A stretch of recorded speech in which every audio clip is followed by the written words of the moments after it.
Bom, boa noite a todos. Com alegria que iniciamos o nosso Reforma Tributária em Perspectiva aqui no IBET, evento que está no quinto episódio. Faz parte das atividades do grupo de trabalho da Reforma Tributária do IBET, onde os professores seminaristas vêm discutindo a reforma tributária e elaborando o material, né, que será utilizado aí nos cursos do IBET. Essa série, ela conta sempre com um professor convidado, e dois integrantes do grupo de trabalho.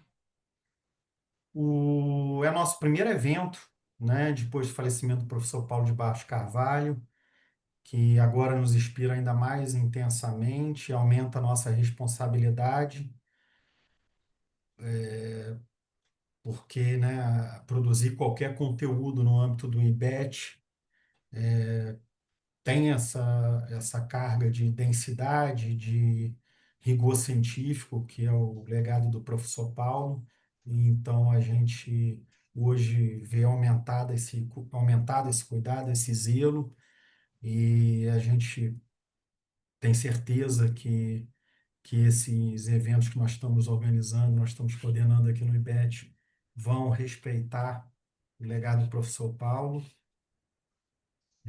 Gostaria de agradecer, né, a nossa liderança no IBET, o professor Robson Maia Lins, a professora Priscila de Souza, nossa coordenadora nacional, que também faz parte da coordenação específica desse projeto, ao professor Paulo Aires Barreto, que é nosso coordenador aqui no Rio de Janeiro.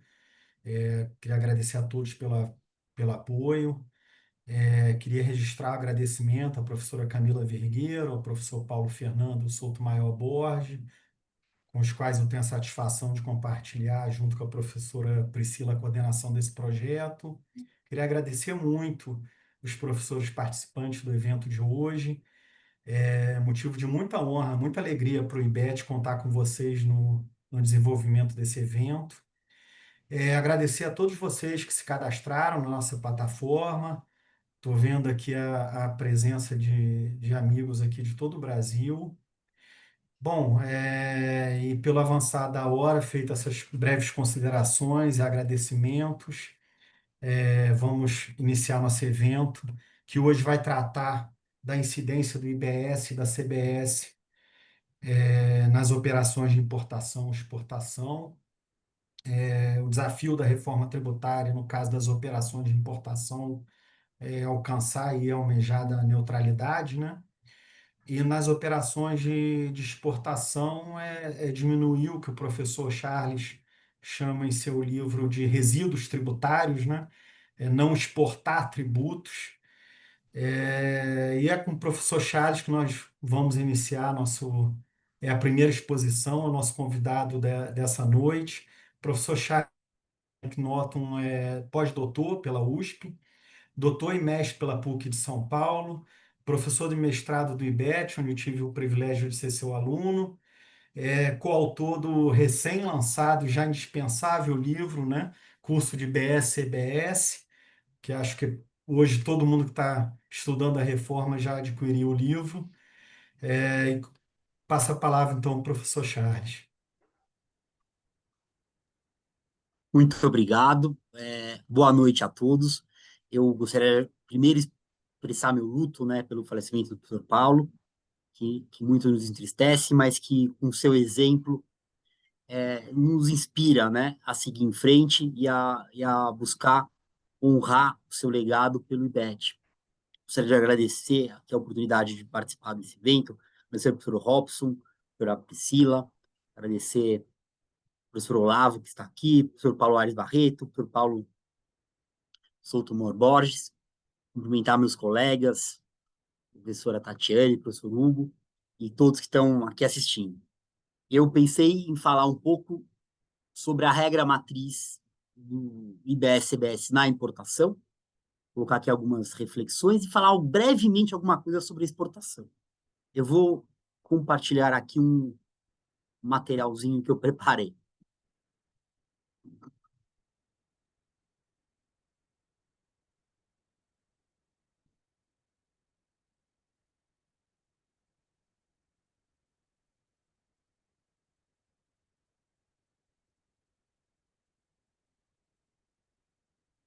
Vocês estão vendo aqui meu slide da reforma?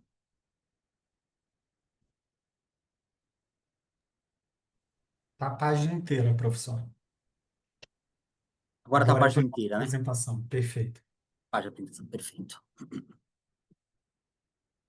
Bom, então, pensando um panorama básico sobre a reforma tributária na importação, lembremos que o IBS, a CBS e o Imposto Seletivo passam a onerar as importações.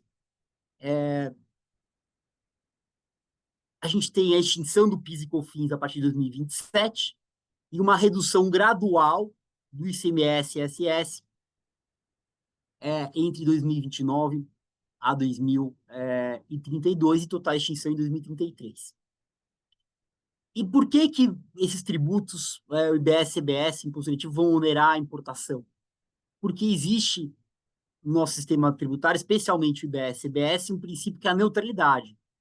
Então, se eu tenho uma tributação de IBS, CBS nas operações internas, eu também deveria ter uma tributação nas operações de comércio inteiro, de comércio exterior, especialmente de importação, já que, caso contrário, eu não teria neutralidade. Qual que é a ideia da neutralidade? É que não importa exatamente a decisão econômica que eu tome, isso não deveria influenciar na minha tributação. Então, a ideia da neutralidade é que eu não faça uma distorção nas minhas atividades econômicas em razão de um motivo tributário, né? Então, daí, esse é um princípio que a gente vai ver que vai influenciar o IBS-CBS na importação, porque quando, por exemplo, as alíquotas têm que ser semelhantes às alíquotas das operações internas, e assim por diante. Algo que eu gostaria já de destacar no texto constitucional específico de IBS e CBS na importação é que, diferentemente da operação interna, isso na operação interna a Constituição não fala nada, mas a importação fala, o contribuinte não precisa ser alguém que frequentemente importa. Uma pessoa que faz uma importação esporádica já é contribuinte desses tributos. Evidentemente, isso se dá porque se a mesma pessoa comprasse no mercado interno, iria incidir o tributo. Então, para garantir a neutralidade, há esse aspecto. Mas que é diferente do contribuinte no IBS e CBS das operações internas. E daí sim se exige uma certa regularidade. Então, se eu vendo um imóvel sem ser contribuinte, eu não vou pagar IBS e CBS. Mas se eu tenho uma regularidade nos termos previstos pela Lei Complementar 214, eu pago IBS e CBS. Na importação, não. Na importação não tem essa exigência de regularidade. Então, essa é uma primeira grande diferença do IBS e CBS incidentes na importação dos que são incidentes nas operações chamadas operações internas. Quando eu penso nesses tributos, né, pensando agora IBS, CBS na importação, então vai ter uma regra geral e vai ter também regimes aduaneiros especiais aplicáveis para importação e regimes relativos a bens de capital. Então, vocês forem observar a Lei Complementar 214 de 2025, vocês verão lá que tem as regras, né, que falam do IBS e CBS na importação, mas logo depois fala da exportação e depois falam dos regimes aduaneiros especiais, que isso tem uma autorização da emenda constitucional 132 de 2023, foram mecanismos que o legislador encontrou para manter certos aspectos que existem hoje, né, na legislação aduaneira. E o regime relativo ao bem de capital também foi veiculado na Lei Complementar 214, com autorização da Constituição, e ele também replica certos regimes que existem hoje, aduaneiros, visando a importação de bens de capital, e também cria uma regra geral que é o seguinte: o bem de capital, ou ele vai ter uma desoneração que é um crédito de 100% integral, ou ele vai ter uma suspensão. E isso a lei complementar delega para o regulamento definir. Mas, de qualquer forma, o que eu vou falar um pouquinho mais com vocês de hoje a regra matriz de importação pensando no sistema genérico. Não vou entrar nos regimes aduaneiros especiais, nem nos regimes relativos ao bem de capital, porque não teria tempo para tanto, mas vou traçar aqui uma regra matriz da regra geral da importação. E daí já posso dizer o seguinte, a Lei Complementar 214 de 2025 divide, então, eu diria que ela cria duas regras matrizes para o IBS e CBS incidentes sobre a importação. Um caso que é a importação de bens, direitos, bens imateriais, direitos e serviços, bens imateriais, direitos e serviços, e outro que é a importação de bens materiais. Lembrando que quando que a Constituição diz ali no 149b que o IBS e CBS tem o mesmo, praticamente o mesmo regime jurídico, né? O IBS e CBS era para ser um IVA, era para ser um único tributo. Mas, para atender a federação, acabou separando em dois tributos, o IBS, que é o Imposto sobre Bens e Serviços, e a Contribuição sobre Bens e Serviços, mas que tem, basicamente, praticamente a mesma regra matriz. Eu ainda insisto que são dois tributos, talvez em heresia, né, fugindo um pouco do artigo 4º do CTN, porque, primeiro, que a CBS é uma contribuição para a Seguridade Social. Então, ela tem um regime de contribuição. Por exemplo, ela tem que respeitar a autoridade nonagesimal. Segundo, que na regra matriz, às vezes, aparecem pequenas diferenças. E a gente vai ver isso um pouquinho aqui. Muito embora a ideia geral é que a base de cálculo é a mesma. Que a legislação chama impropriamente de fato gerador é o mesmo. Enfim, a grande regra geral é que são irmãos gêmeos, né? São tributos que são irmãos gêmeos e devem ser assim pensados. Então, geralmente, o que eu falar IBS/CBS é porque há uma identidade. E eu vou, eventualmente, fazer alguma diferença ou outra, especialmente na sujeição ativa, obviamente, e no critério espacial. Bom, então eu vou falar primeiro sobre a regra matriz do IBS-CBS na importação de bens materiais. Vou até inverter um pouco a ordem da Lei Complementar 314. E depois eu vou entrar na regra matriz de bens imateriais, direitos e serviços.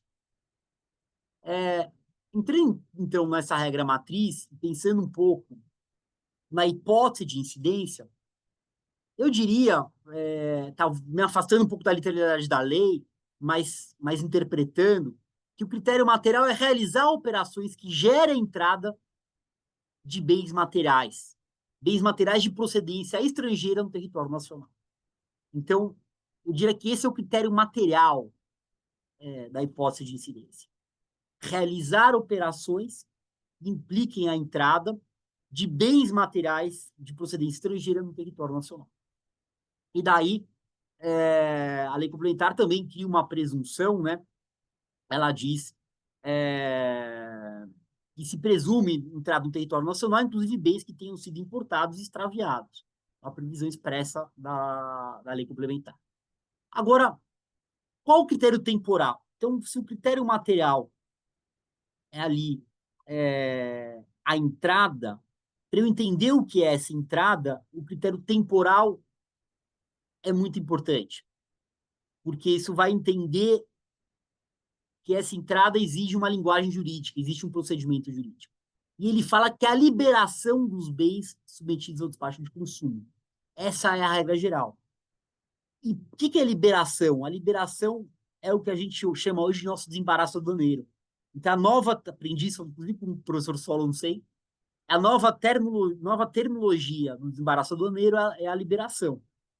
Então, quando há a liberação, que é o fim do despacho para o consumo, tem a incidência, portanto, do IBS-CBS. Isso se aplica, inclusive, nos casos dos bens importados na admissão temporária. Também ali há um despacho para consumo com uma liberação. Também há uma incidência, muito embora a tributação seja diferenciada. Agora, pode incidir também o IBS-CBS no momento do lançamento.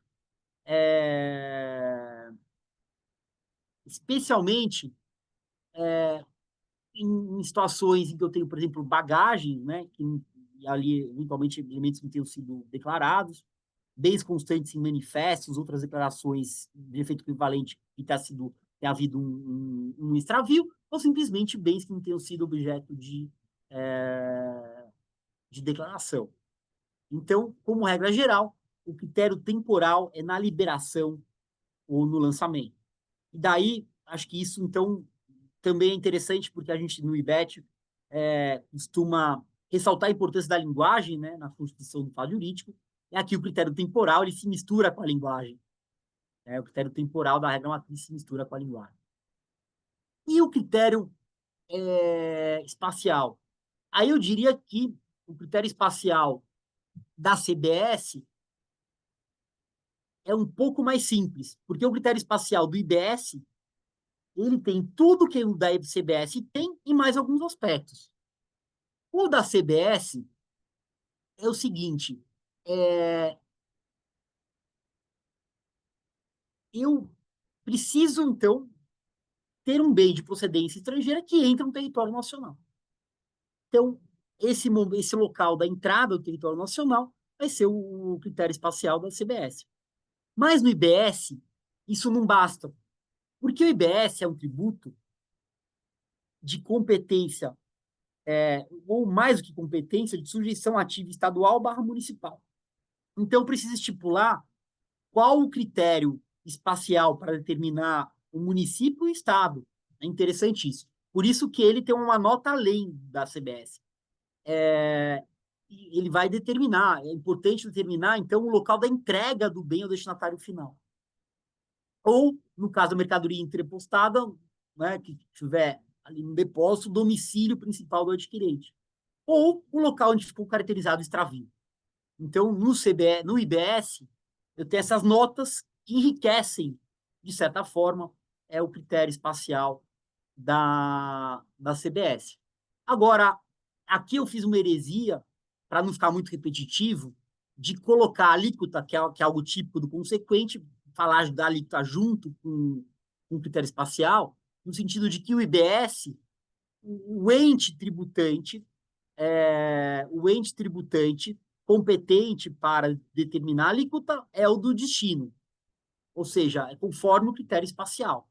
Então, é nesse local do critério espacial que eu vou observar, então, a competência para a instituição de determinação da alíquota. E essa alíquota, ela deve seguir os parâmetros da alíquota daqueles mesmos produtos, daqueles mesmos bens, em caráter interno. Por quê? Para garantir justamente a ideia de neutralidade. É, a, lei, a lei lista uma série de situações que são casos de não incidência.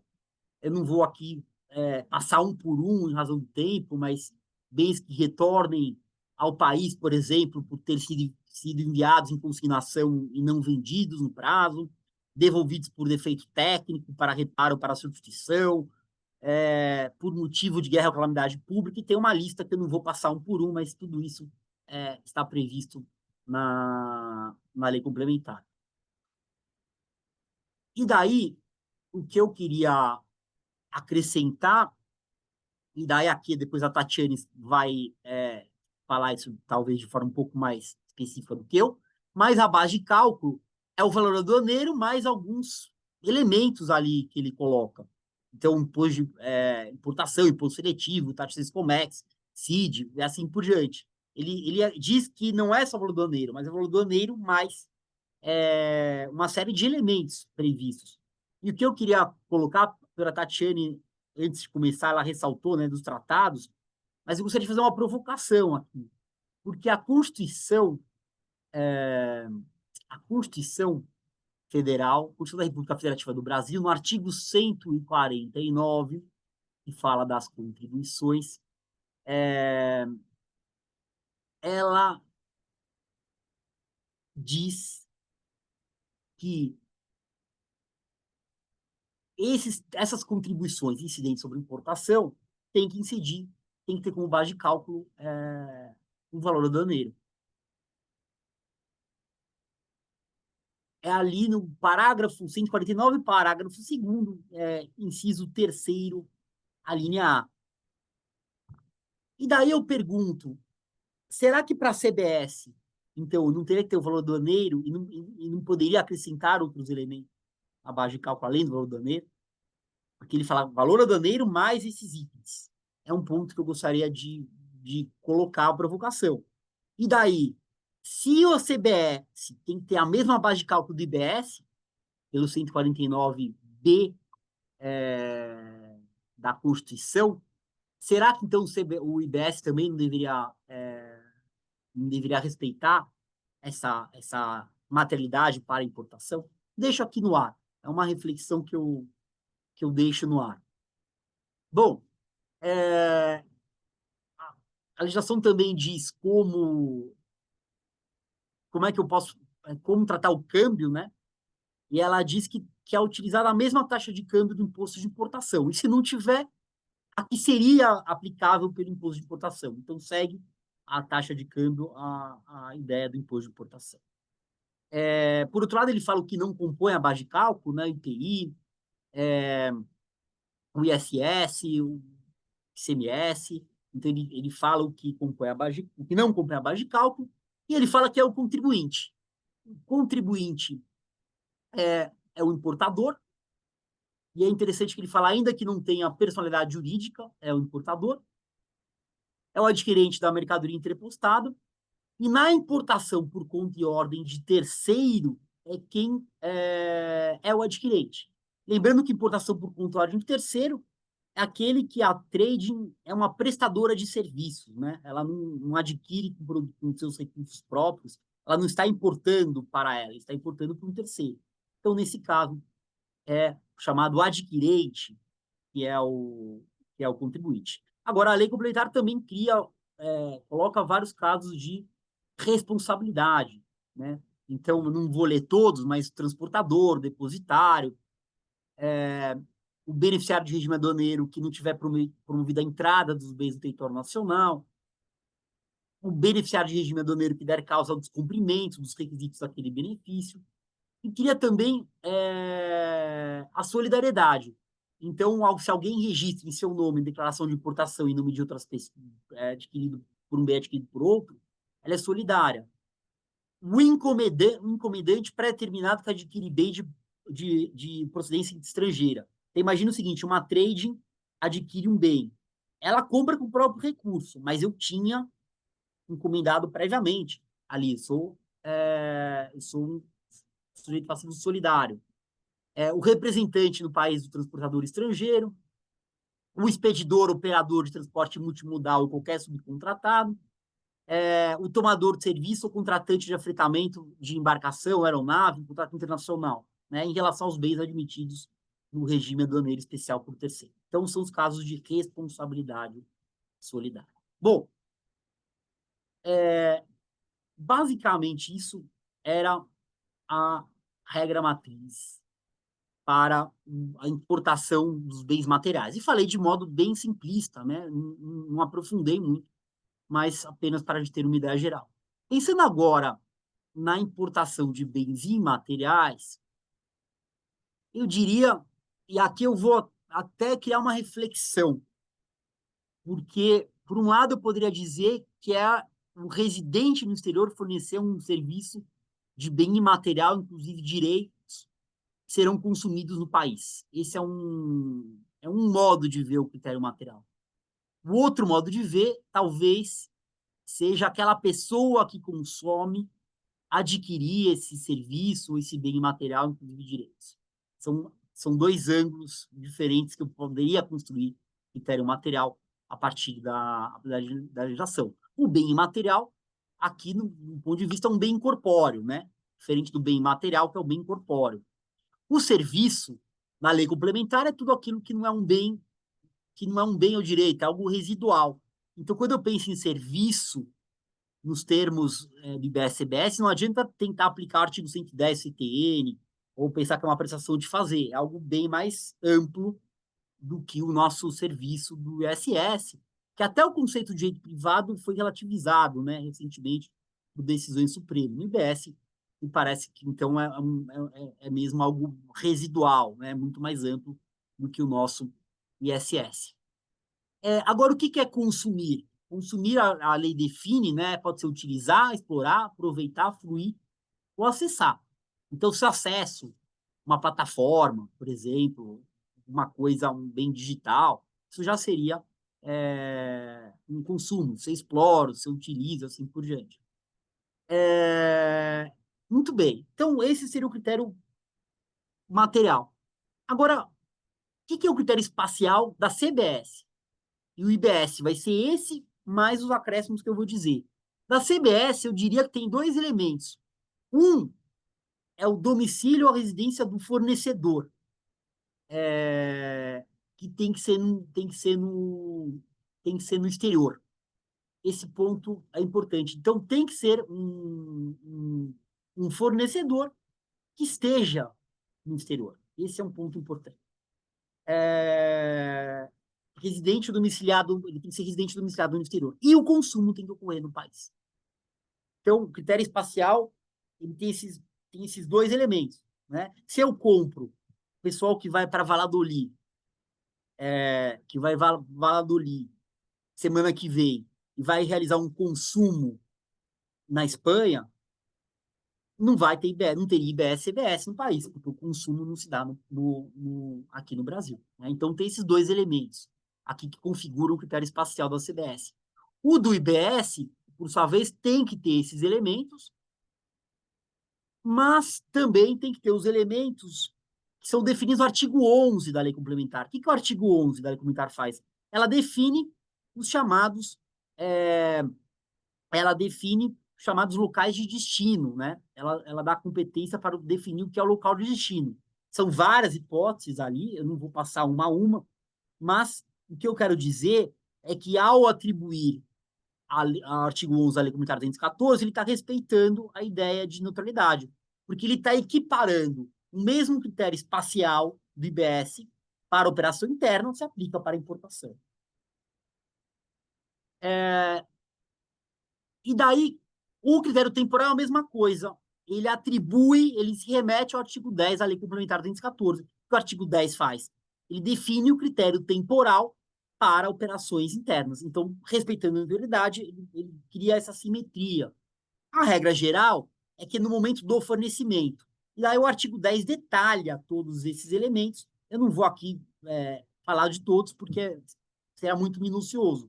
Mas o que eu quero dizer é que no momento do fornecimento, conforme detalhado ali pelo artigo 10, e mais uma vez, está uma assimetria entre a incidência da importação e a incidência da operação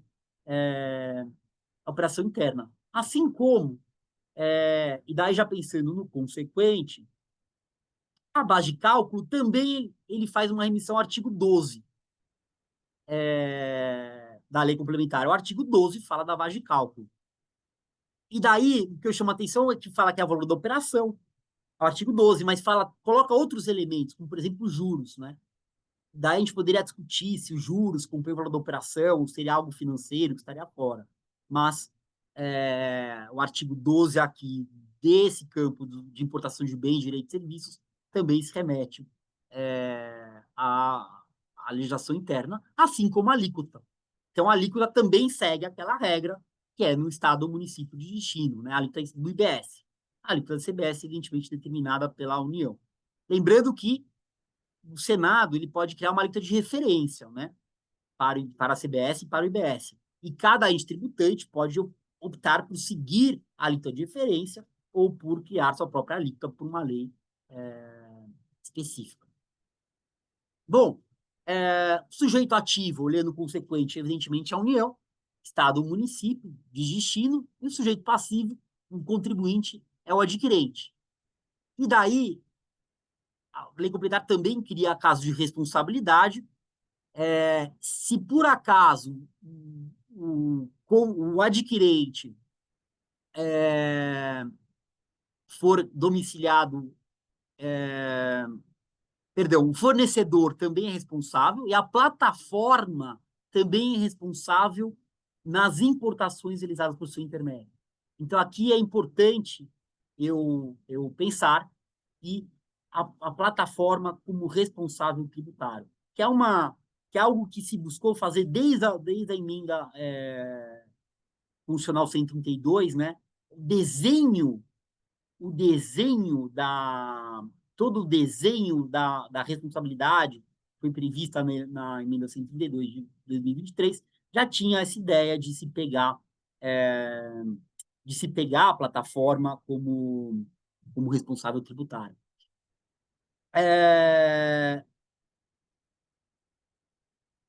Muito bem. O que eu queria dizer também é que esses tributos geram crédito, né? Então, eu vou ter que pagar os tributos incidentes na importação, mas eles geram crédito para o contribuinte. Além do IBS-CBS, vai incidir sobre importação o imposto seletivo. O imposto seletivo é um tributo que ele é criado por conta da neutralidade do IBS-CBS. Como a ideia é ter poucas alíquotas, eu tenho uma alíquota padrão e alíquotas para regimes diferenciados específicos, eu crio um outro imposto que eu possa desestimular condutas e, portanto, não está amarrado pela neutralidade. A Lei Complementar 214 de 2025 cria ali os casos, né, em que há sujeição do imposto seletivo. É importante entender que o imposto seletivo não pode tributar aqueles bens que têm a alíquota diferenciada com redução de 60%. E a lei complementar coloca as mesmas regras de incidência na importação para os bens materiais. E também cria uma suspensão de IBS para os chamados regimes aduaneiros especiais. Então, basicamente, ali eu tenho essa previsão, inclusive o bem importado, né, para utilização econômica, aquele bem admitido temporariamente para utilização econômica, também tem uma suspensão do imposto seletivo. E daí eu queria, ele também coloca ali, né, isenção para bagagens e para remessas internacionais quando submetidas à tributação simplificada. Eu queria finalmente falar um pouquinho sobre a exportação. E daqui eu não vou passar tanto na lei complementar, mas eu queria dizer o seguinte: a exportação, como o Olavo bem disse, tem uma imunidade. Mas a regra geral da imunidade é que a imunidade não gera crédito, evidentemente, na operação seguinte, mas há um estorno. Eu sou imune, como regra geral, vai estornar os meus créditos, salvo se a lei complementar disser o contrário. Porém, isso não se aplica para a exportação, porque na exportação eu tenho direito a me creditar, e justamente isso para evitar, o professor Olavo já falou no início da nossa conversa, o chamado resíduo tributário. E uma das grandes preocupações do exportador, se eu posso colocar, é porque o exportador vai acumular muito crédito. Hoje a gente tem uma. Hoje, às vezes, há muita dificuldade na recuperação de tributos, né? No ressarcimento de tributos, por conta do acúmulo de créditos. E a promessa é que no IBS-CBS, como regra geral, haverá uma análise dos créditos em 60 dias, com devolução em 15. E para os que estejam em regime, para os que estejam nos programas de conformidade, isso pode até descer para 30 dias com devolução em 15. Pode, em alguns casos, em que eu tenha muito crédito naquele período, anormal, esse prazo aumenta, e se tiver uma fiscalização, pode ir para 360 dias essa apreciação.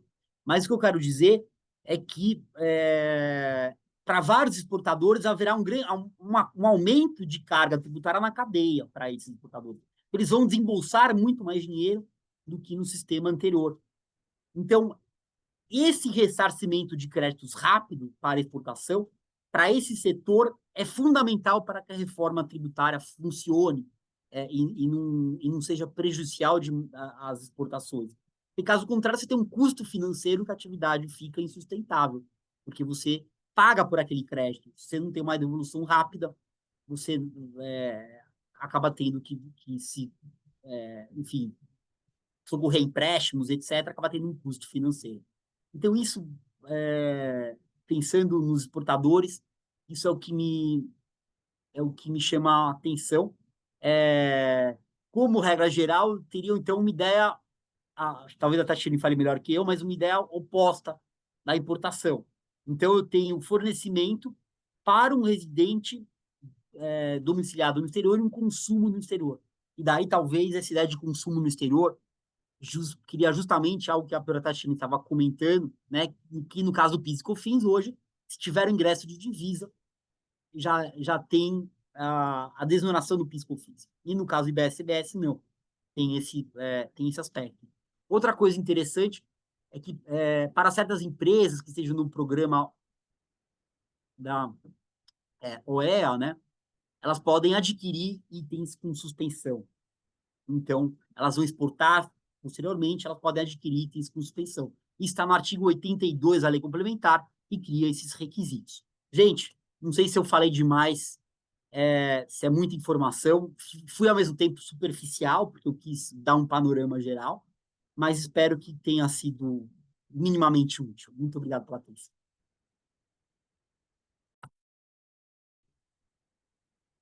Professor Charles, como esperado, foi ótimo. A matéria é ampla, né? Teríamos assunto aí para discutir horas e horas. Essa questão da base de cálculo que vai ser tratada pela professora Tatiane, ela traz outra questão, né, que é como nós vamos tratar os precedentes do STF no contexto da reforma tributária, porque o STF já tem uma posição firmada, né, em repercussão geral, primeira posição que o STF firmou. Porém, nós não temos critério material específico do CBS da CBS na Constituição, enfim, mas das contribuições sociais, sim. Espero que aproveitem os precedentes do STF para evitar, né, que a gente volte a litigar sobre o mesmo assunto, sobre a mesma matéria. Mas muito obrigado pela exposição, foi excelente, como só de ser. E passo agora para a professora Tatiane Prachete. Tatiane é doutora e mestre em Direito Tributário, Econômico e Financeiro pela USP, é especialista em Direito Tributário pelo IBET, bacharel em Direito pela Faculdade de Direito de São Bernardo do Campo. A professora Tatiane vai tratar de aspectos específicos das operações de importação que surgiram aí nos debates do grupo de trabalho de reforma tributária do IBET, do qual ela faz parte, e aproveitando o conhecimento da professora Tatiane acerca da matéria, já que a tributação das operações de importação foi objeto de sua dissertação de mestrado. Passo a palavra, então, para a professora Tatiane. Obrigado, Olavo. Eu, primeiramente, saúdo a todos que estão nos assistindo, né? A todos e a todas. Agradeço o convite da professora Priscila, do professor Paulo Aires, assim como o Charles, eu aqui também gostaria de consignar e expressar a minha tristeza pelo passamento do professor Paulo e reforçar, assim como o Charles trouxe, a nossa responsabilidade de continuar produzindo em sua homenagem e em respeito também àquilo que ele nos trouxe, um estudo científico pautado em lógica científica, né, que isso sempre foi um ponto muito marcante na atuação do professor Paulo de Barros. Então, trago aqui também, conseguindo aqui também os meus sentimentos em relação a isso e reforço o nosso compromisso em manter o legado do professor Paulo de Barros. Bom, dito isso, eu gostaria de colocar aqui a minha palavra em 2 pontos. Eu, assim como o Charles, vou fazer uma breve pincelada tanto sobre a importação como sobre a exportação. Obviamente que vou tentar ser bem mais sintética hoje aqui. O que me cabe é trazer contribuições àquilo que o Charles trouxe de uma forma mais aprofundada, e é uma responsabilidade fazer isso logo após o professor Charles. Espero estar à altura. Então, indo direto ao ponto, eu vou começar então com algumas considerações sobre a importação. Bom, eu aqui pensando no que dividir, né, no que trazer em adição à fala do professor Charles, eu fiquei pensando que a desoneração a oneração das importações e a desoneração das exportações, ela reflete uma escolha política que o Brasil fez, tá? Assim como a maior parte das nações assim fizeram também, né? Colocando a tributação do comércio exterior no destino, no país de destino, tá? E isso nem sempre foi assim. Nós tivemos momentos históricos do Brasil em que as exportações elas eram tributadas. E, inclusive, até em função disso, nós tivemos uma alteração de divisão de receitas, né, no âmbito de direito financeiro, né, uma parcela da receita do IPI, hoje ela é destinada aos estados exportadores exatamente como uma forma de compensação dessa mudança de paradigma.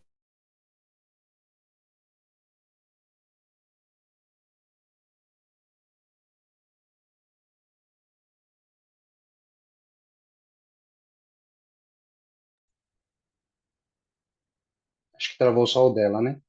Escolha política, ela passa pela adoção do princípio da tributação do destino, e o Brasil, de acordo com os tratados que ele é signatário, né, e aqui eu faço menção ao GATT, ao Tratado de Assunção, ao OMC, que assim, são tratados que o Brasil é signatário desde a década de 40, né, a gente está falando dos idos de 1948, o Brasil já estava se alinhando a essas questões de tributação internacional.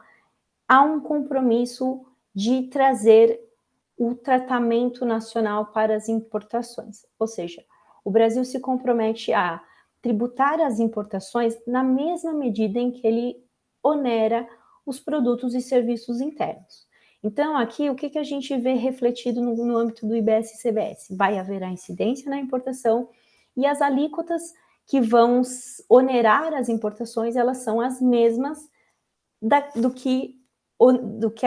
são as mesmas que onerariam um serviço ou um produto nacional. Então, aqui, em certa medida, a gente vê um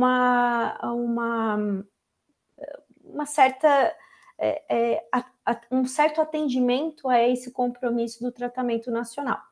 Só que, quando a gente olha pela ótica da base de cálculo, aí a gente já começa a pensar que talvez a gente não tenha necessariamente o atendimento desse preceito, né? Como o Charles falou, a gente tem no texto constitucional um dispositivo que trata de que as contribuições sociais que incidam nas exportações, elas poderão ter alíquotas ad valorem, mas elas terão como base de cálculo o valor aduaneiro. E o legislador, aqui no âmbito da Lei Complementar 214, optou por trazer como base de cálculo das importações o valor aduaneiro acrescido de outras despesas. Então, aqui a gente precisa, primeiramente, entender se de fato a adoção desta base de cálculo atende, primeiramente, a este princípio, a esse compromisso internacional e mais, muito bem como observado o Charles, se atende ao próprio preceito constitucional de como serão estabelecidas as bases de cálculo para as contribuições sociais que incidam nas importações.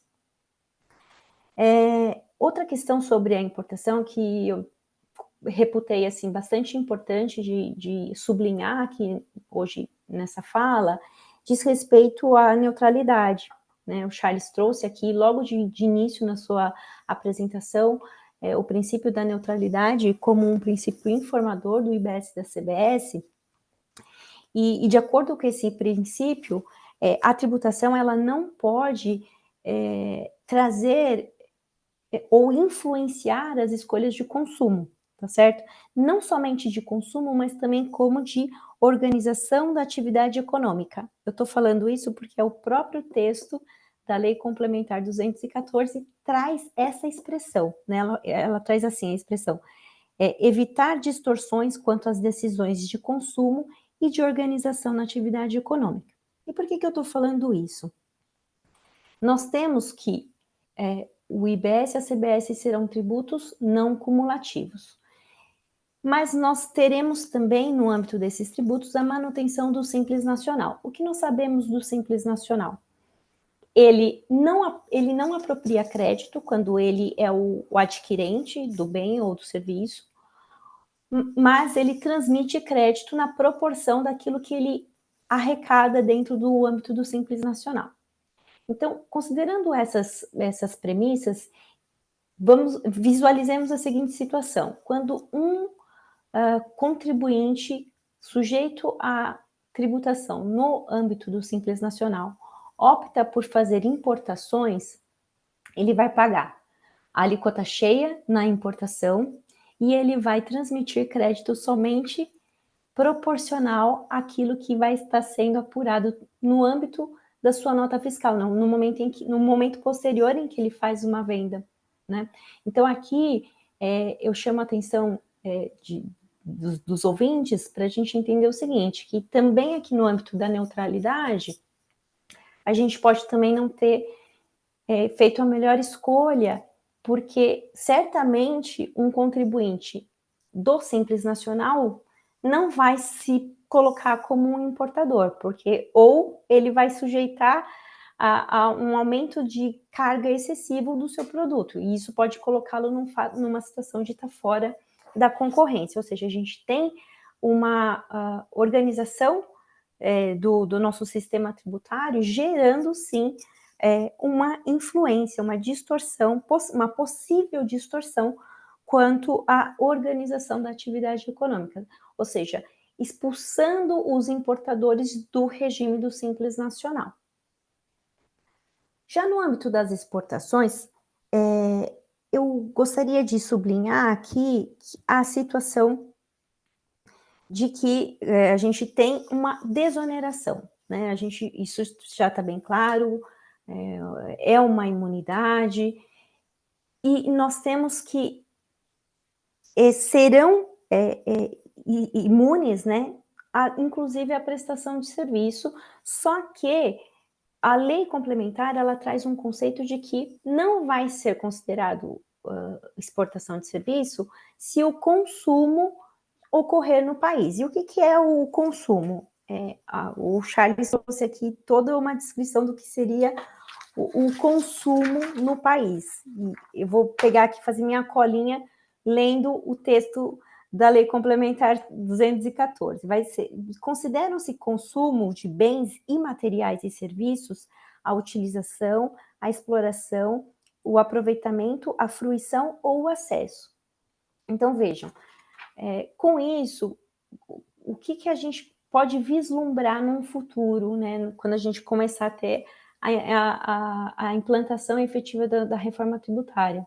Uma situação em que a gente transborde a problemática que hoje nós temos no âmbito do ISS, de entender, por exemplo, o que é exportação de serviço, para o âmbito do IBS-CBS. Por que eu estou dizendo isso? Nós temos que o ISS também não incide na exportação de serviços, mas a Lei Complementar 116, que disciplina o ISS no âmbito nacional, ela diz o seguinte: não se considera exportação de serviço se o resultado dessa prestação for verificado no país. E o que é resultado? A gente tem a jurisprudência trabalhando resultado como fruição, resultado como benefício econômico, enfim, a gente tem uma dificuldade de dizer exatamente o que é resultado. Então, a gente estaria transbordando, de certa forma, essa mesma problemática para o âmbito do IBS-CBS. Vou trazer um exemplo aqui. O município de São Paulo tem uma portaria da Procuradoria, alguma coisa assim, tem normativas da Procuradoria dizendo o seguinte, que determinadas atividades não concretizam exportação de serviço. Então, por exemplo, quando a gente está falando de consultoria, não existiria. Por quê? Exatamente a gente tem essa... diante dessa situação de o que é resultado, o município encara que o benefício econômico, como se conclui plenamente uma consultoria aqui no país, isso não geraria exportação. Então, Esses debates de fisco-contribuinte, se uma determinada situação pode ou não ser configurada como exportação de serviço, está potencialmente trazida também aqui no âmbito do IBS-CBS, com um complicador, que foi o que o Charles trouxe aqui também, e foi uma coisa que a gente estava dizendo um pouco antes de iniciarmos aqui a nossa live, de que é um complicador que hoje não existe para o PIS e para a COFINS. Então, quando um prestador de serviço emite uma nota fiscal contra uma pessoa domiciliada no exterior, ele pode ter a discussão do ISS, se é exportação ou não de serviço, mas o que ele tem certo é que ele não vai pagar a PIS e COFINS quando há ingresso de divisas no país, né? Isso já está, inclusive, bem pacífico no âmbito da Receita Federal, existe solução de consulta nesse sentido, então a gente já sabe que não tem incidência do PIS e da COFINS. E agora a gente vai trazer e contaminar também a tributação do consumo de âmbito federal com essas discussões, né? Eu, assim, em síntese, assim, isso são assim, alguns destaques que eu gostaria de compartilhar. Eu sei que parece que eu vim aqui para trazer só algumas problemáticas, mas esse também é um pouquinho do papel do que a gente tem exercido lá no nosso grupo de trabalho da reforma tributária, de analisar criticamente o que está sendo colocado aqui para a gente em termos de novo sistema da tributação sobre o consumo. E para dizer o seguinte, eu sou bem... eu quero ser bem positiva em relação ao novo sistema, eu quero que dê certo, eu quero que funcione, eu quero que, de fato, haja ganhos econômicos para o país, mas toda a simplicidade e transparência que foi trazida como um discurso político parece-nos, conforme a gente vai lendo e estudando um pouco a lei complementar, que não é necessariamente tão transparente, nem tão simples quanto foi colocado, né? Então, na verdade, a minha contribuição seria essa, para a gente construir uma análise crítica desse novo sistema e entender também que a gente não está, e isso tem sido muito dito no nosso grupo, a gente não está destruindo o nosso sistema e construindo do zero, a gente está fazendo uma reforma e recolocando novas regras no jogo, né?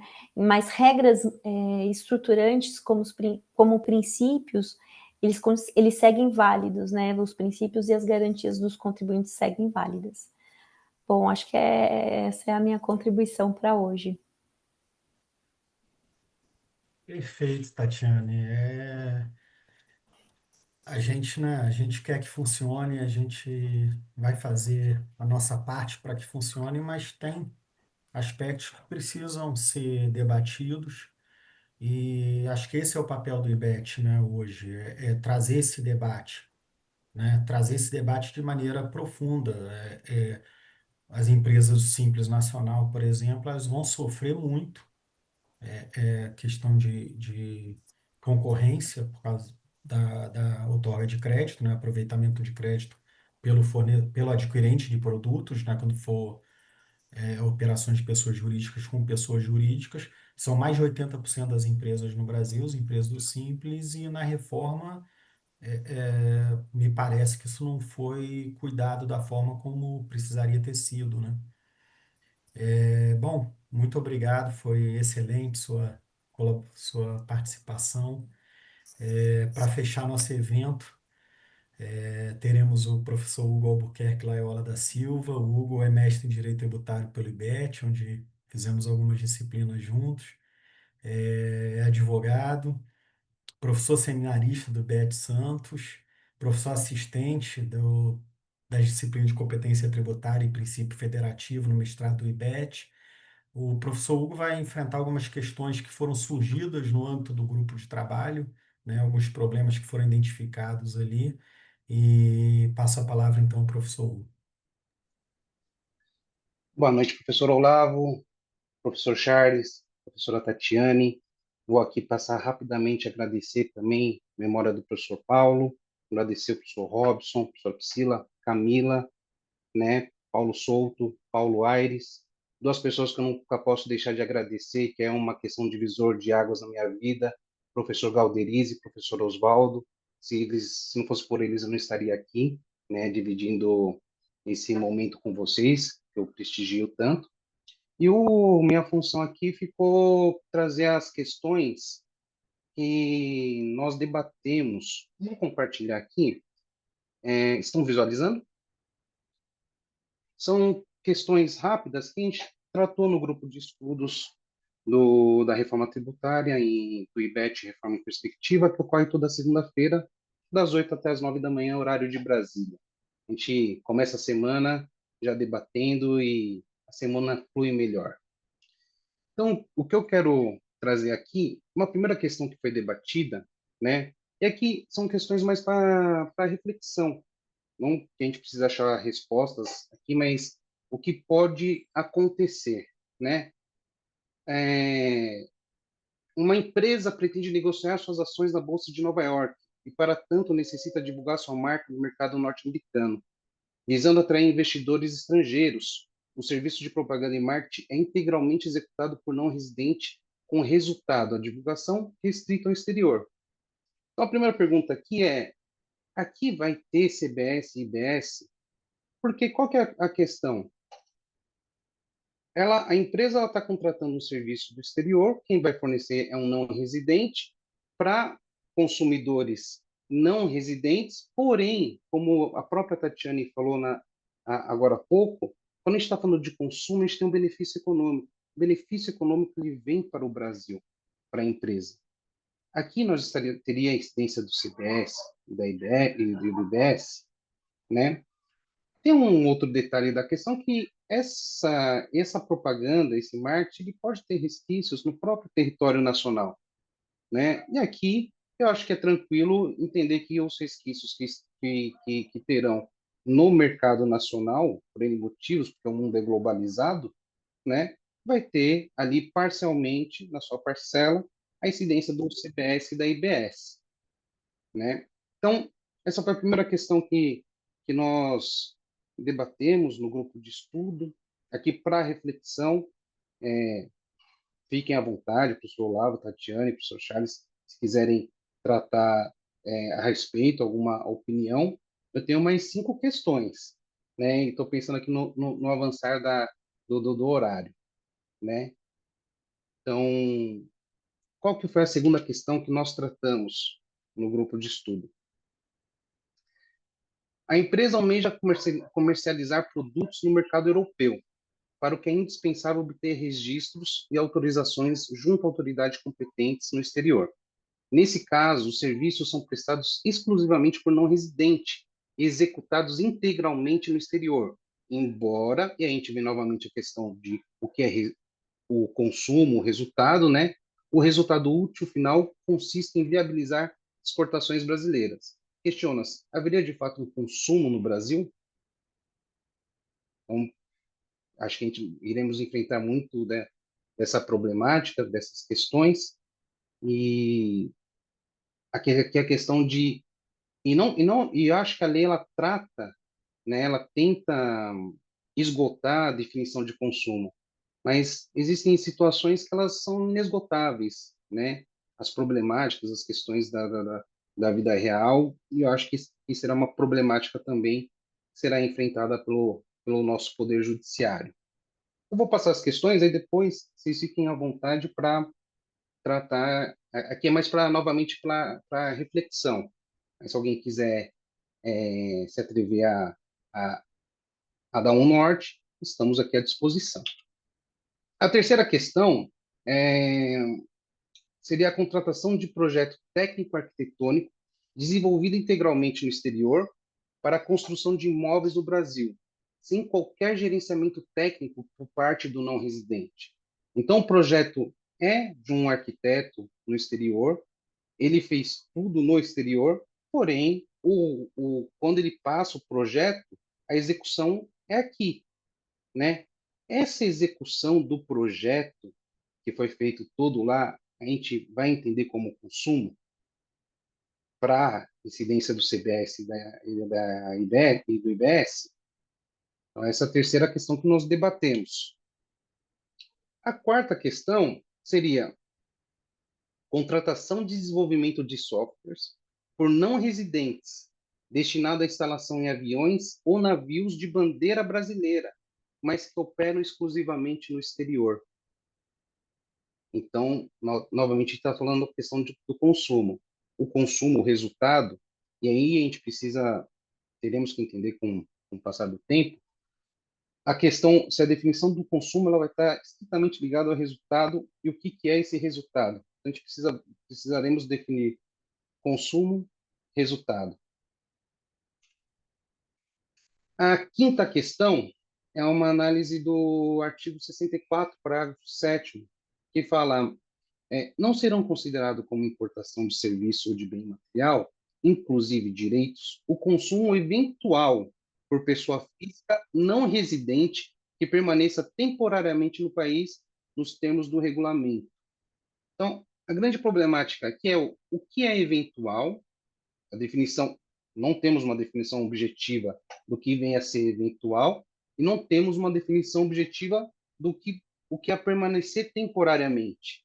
Permanecer temporariamente 1 mês, 2 meses, 1 semana, 6 meses, 1 semestre, 1 ano. Então, a gente vai ter aqui casos que são linhas tênues, né, a serem enfrentadas, a questão da definição do que é o eventual e do que permaneça temporariamente, para não incidência.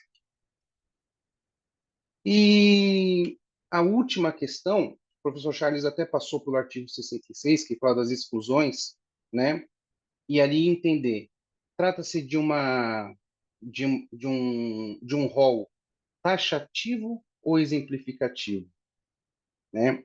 Então, essas foram as questões que foram debatidas no grupo de estudo na data de ontem, né? E aqui eu queria saber a opinião dos professores, né? Se tem alguma questão, não precisa responder todas, né? Se tem alguma questão que chamou a atenção para o enfrentamento e um norte, né? Sem uma posição definitiva, que isso só descobriremos com o passar do tempo. Hugo, parabéns pelas perguntas. Eu lembro o professor Paulo de Barros Carvalho uma vez falou que as perguntas de IBET, se elas não gerarem dúvida e discussão, a pergunta é ruim. Então, se for uma pergunta que todo mundo responde rapidamente, ela é ruim. Então, parabéns pelas suas perguntas. Certamente elas ensejam um debate. Eu fico pensando nessa sexta, por exemplo, eu, a hipótese de incidência demarca uma classe de acontecimentos. O que está fora da classe é infinito.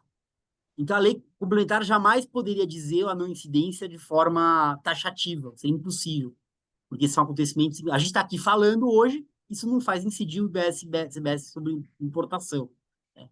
Então, eu acho que é exemplificativo essa lista. Eu confesso que numa análise bem superficial, bem intuitiva, assim, sem aprofundar muito, da arquitetura, do projeto, eu tendo a achar que incide, porque eu vou usufruir aqui no Brasil aquela planta. A primeira da Bolsa, eu não sei se entendi a pergunta perfeitamente, porque você falou uma parte é no Brasil, é isso? Uma parte é realizada no Brasil, tudo isso. Mas, Podemos excluir a parte do Brasil, mas tá, mas a questão que... daí me parece que não, porque daí me parece, tendo a achar que não, porque foi algo prestado lá fora, que eu vou usufruir lá fora, né?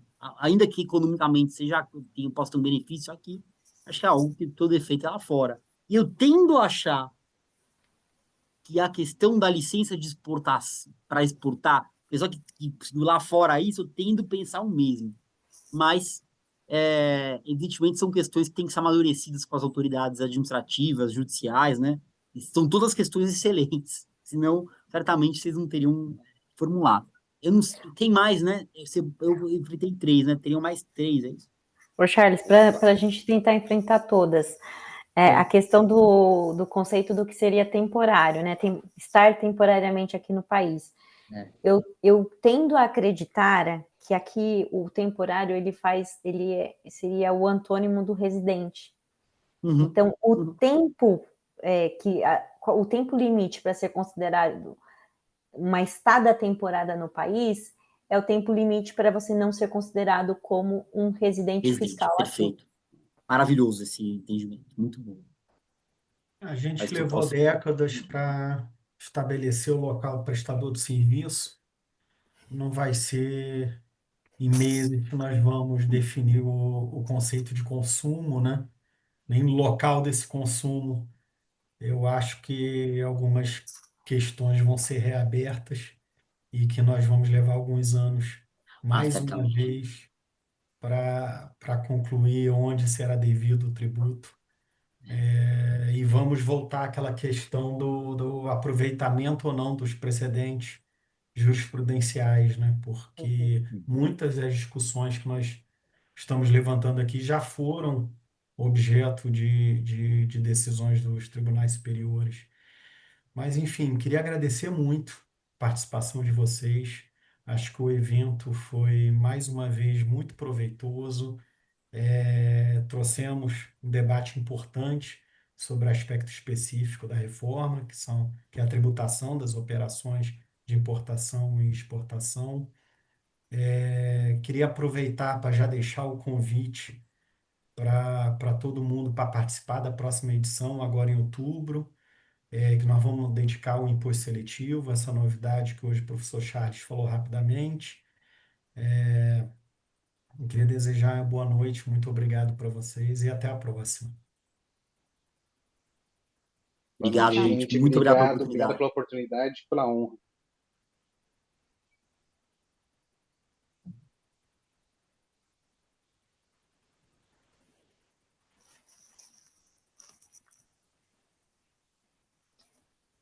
A gente encerra aí, encerra a transmissão. É transmissão ao vivo? É, né?